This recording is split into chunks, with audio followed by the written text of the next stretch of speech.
En dehors de quelque endroit, ayant échappé à la folie de la modernité, à la folie tous azimuts du progrès, des sciences, les sociétés actuelles évoluent dans un monde ultra-modernisé, parfois clairement effrayant, dans lequel le sens du beau et du laid, du bien et du mal, a été volontairement dévoyé. Il n'est donc pas surprenant que l'homme moderne, plongé dans un univers qu'il laisse s'imposer par une élite, ait bien de la peine à penser à Dieu, à l'au-delà, et avant cela, ait bien de la peine à penser à ses fins dernières. Et pourtant, que l'homme moderne le veuille ou non, l'au-delà existe réellement, et il vaut mieux y croire dès maintenant, sans se tromper de chemin, car demain, il sera trop tard pour l'éternité.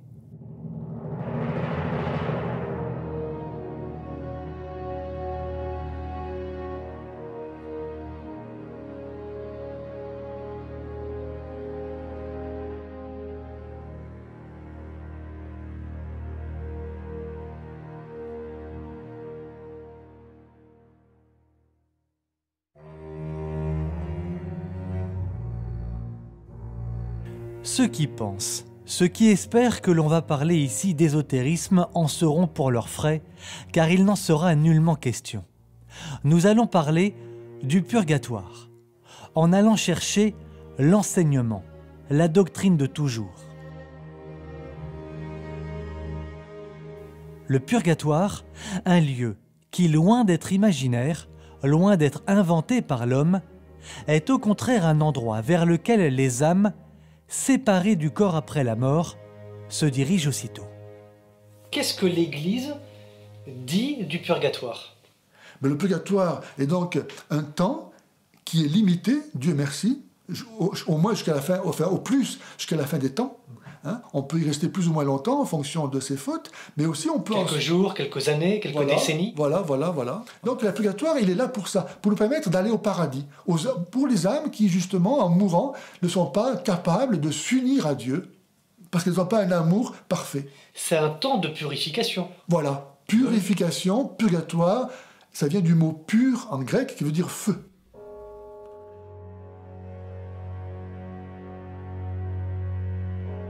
Le feu dont il est question serait incomparable au feu matériel que l'on connaît sur la Terre. Il serait en fait bien plus puissant. Un feu régénérateur chargé de détruire les impuretés de l'âme, car, les Écritures l'affirment, rien d'impur ne peut entrer au ciel. Il ne s'agit ni d'une divagation de quelque esprit perturbé, encore moins d'une mauvaise interprétation. C'est l'enseignement constant de l'Église qui nous l'apprend, appuyé par des témoignages. À ce sujet, les écrits laissés par les saints qui ont jalonné l'histoire de l'Église depuis 2000 ans sont considérables et unanimes.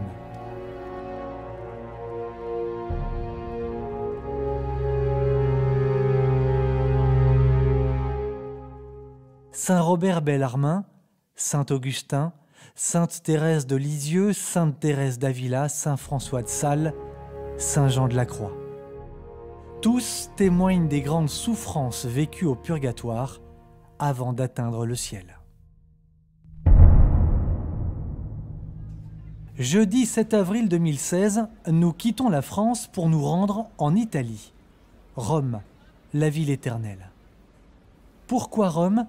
Parce qu'une petite église située au bord du Tibre rassemble très discrètement dans ses murs les témoignages vivants de quelques âmes venues directement de l'au-delà. Marie Perrin, une jeune Française installée ici depuis des années, est notre guide durant quelques jours. Elle nous a obtenu, auprès du père Roberto, l'ouverture d'une vitrine contenant des objets bien particuliers. Allora, lei fa parte della congregazione dei missionari del Sacro Cuore. Alors on est ici l'un des derniers, des plus récents témoignages des âmes du purgatoire, puisqu'on a dans cette vitrine des témoignages qui datent du 19e et du 20e siècle, du début du 20e siècle. Ici on en a un de 1918. Il s'agit donc d'un fait qui est survenu dans un monastère de la région de Pérouse, de Perugia, à Montefalco, où les sœurs de ce monastère ont été témoins donc, de ce fait extraordinaire d'une personne qui, au départ, n'a pas révélé son identité, qui ne s'est pas montrée, mais qui venait régulièrement déposer une offrande à la porte du monastère. Et elle disait, on entendait simplement sa voix qui disait « Je laisse cette offrande ».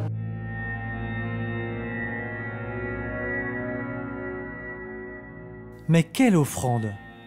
Des billets italiens, dont une copie a été conservée ici même.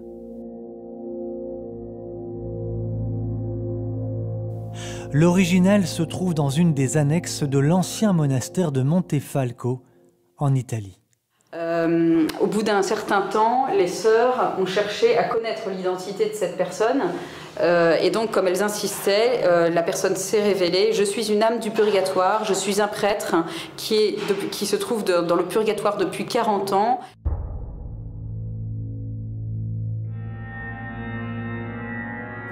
40 années de purgatoire, mais pour quelle raison ?» Le prêtre révéla aux sœurs du monastère qu'il avait fort mal dépensé les biens ecclésiastiques qui lui avaient été confiés sur la terre et que seules des messes dites à son intention pouvaient délivrer son âme des flammes qui l'entouraient. Exactement. Parce que les âmes souffrent terriblement au purgatoire. Elles ne souffrent pas encore avec leur corps, même que les âmes damnées actuellement ne souffrent pas avec leur corps, puisque la résurrection n'a pas encore eu lieu. Mais les âmes au purgatoire, elles souffrent et elles sont heureuses de souffrir. Parce que par là, comme elles aiment Dieu, elles savent que c'est légitime, que c'est juste ce qu'elles souffrent. Et elles veulent cette souffrance. Le temps qu'il faudra, le temps qu'ils amènera justement au paradis. Elles acceptent de faire réparation. Voilà. Sinon, elles ne seraient pas au purgatoire, elles seraient en enfer. Elles seraient révoltées contre l'ordre de Dieu, elles ne pourraient pas être là. Ces traces de brûlure sur des tissus, des panneaux de bois, des livres, prouvent bien que les âmes, plongées dans le purgatoire, sont entourées de flammes et que c'est bien le feu qui les purifie. Ici, ces traces de mains brûlées ont été laissées par une âme du purgatoire sur la tunique d'une moniale. Cette collection de preuves, ce musée, est à l'initiative d'un Français, le révérend Père Jouette. En 1904, il présenta cette collection au pape Saint Pie X, qui approuva que ces objets soient exposés aux fidèles afin qu'ils soient confortés dans la foi catholique au sujet des fins dernières. On a d'autres témoignages, comme vous pouvez le voir, on a cette main. Donc la plupart du temps, ce sont des empreintes de mains qui sont laissées. Ici, on en a une plus visible sur du bois, donc une aide supplémentaire pour nous aider à y croire. Ce témoignage a été laissé en 1731, donc vous voyez, ça remonte au XVIIIe siècle. Et c'était aussi dans la région de Pérouse, dans un monastère également. Et là, il s'agissait donc du père abbé olivétain qui a laissé ce témoignage à la mère abbesse.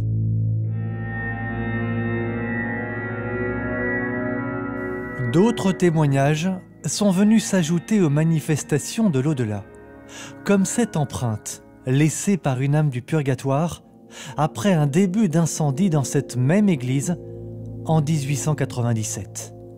On y voit assez nettement une partie du visage d'une âme. L'Église a toujours prié pour les défunts. Les gens notamment les protestants, les évangéliques, qui nous disent oui, ça a été inventé au XIVe siècle avec le concile qui a défini le purgatoire. Non, l'Église n'invente rien. Simplement, à un moment donné, dans ces conciles, parce que justement les gens commencent à remettre en question la foi sous le coup des hérétiques, elle dit non, voilà la foi. Et de fait, l'Église depuis toujours a prié pour les défunts.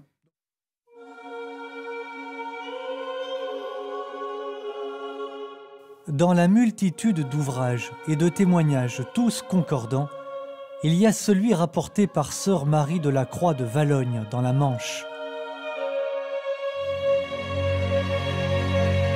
Une de ses amies religieuses lui apparut un jour pour lui dire notamment ceci.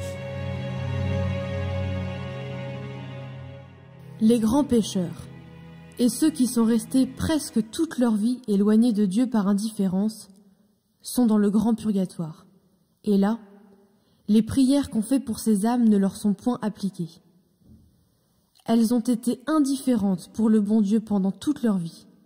Et à son tour, il est indifférent pour elles, et il les laisse dans une espèce d'abandon, afin qu'elles réparent ainsi leur vie qui a été nulle. Il existe dans le monde un haut lieu de la dévotion pour les âmes du purgatoire. Celles à qui les prières, messes et pénitences sont directement attribuées. Ce lieu, c'est Montligeon, en France. Un endroit dans lequel, au milieu de nulle part, se dresse cette imposante basilique. Construite à partir de 1894, cette merveille est le fruit de la dévotion d'un abbé, le père Buguet, convaincu que les âmes défuntes présentes dans le purgatoire avaient grand besoin de prières pour leur délivrance. Il parcourut une partie du monde en quête de dons et fit construire cette basilique où depuis, les fidèles viennent prier.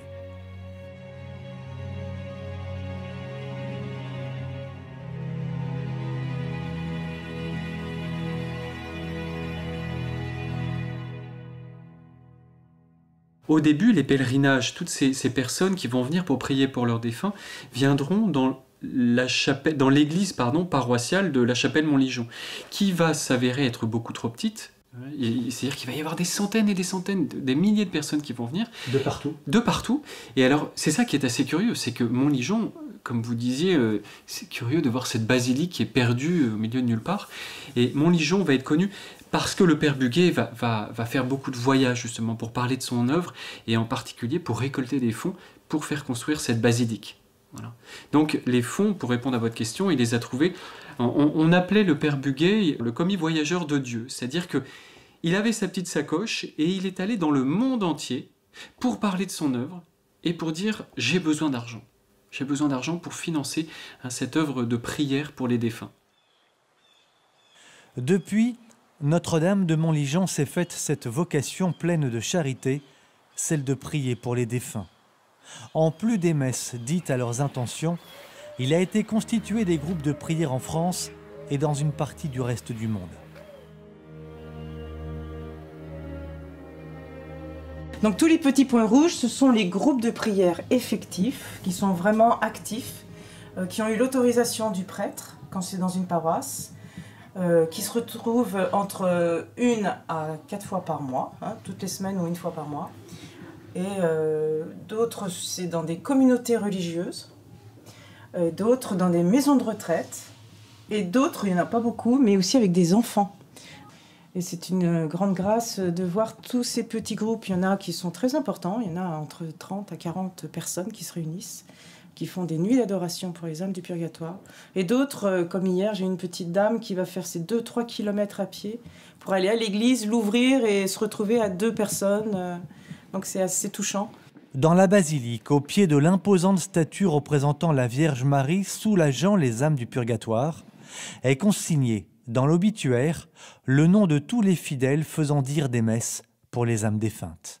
Tous les jours, il y a une messe qu'on appelle la messe perpétuelle, qui est dite tous les jours, ici à Montligeon et dans 2 autres lieux, qui est dite tous les jours pour tous les membres de la fraternité. Alors les membres de la fraternité, c'est soit des vivants, soit des défunts. Vous pouvez vous inscrire vous-même et vous pouvez recommander un défunt ou un vivant. Voilà, et c'est nominatif, donc tous les noms sont inscrits et ils sont entreposés dans cette armoire à côté de l'autel, c'est assez symbolique. Avant d'être délivré du purgatoire, pour jouir éternellement des joies du paradis, la peine qui est subie est proportionnelle aux fautes commises sur la terre, elle est en rapport direct avec les fautes et les péchés.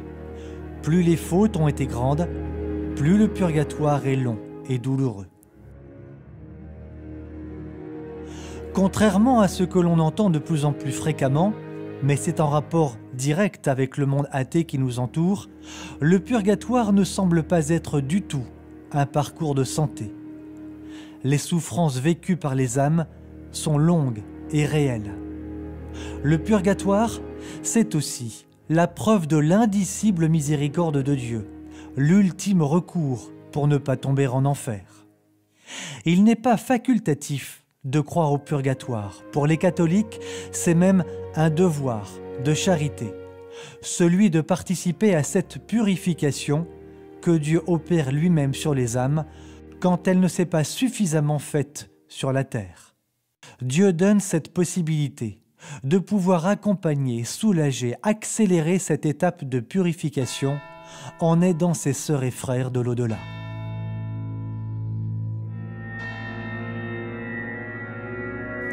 Non, croire au purgatoire n'est pas facultatif. Et pourtant, un jour que j'interrogeais un prêtre lui demandant la raison pour laquelle il ne parlait jamais à ses fidèles ni de l'enfer, ni du purgatoire, il me répondit ceci: « Je suis d'accord avec toi, mais je ne peux pas en parler. »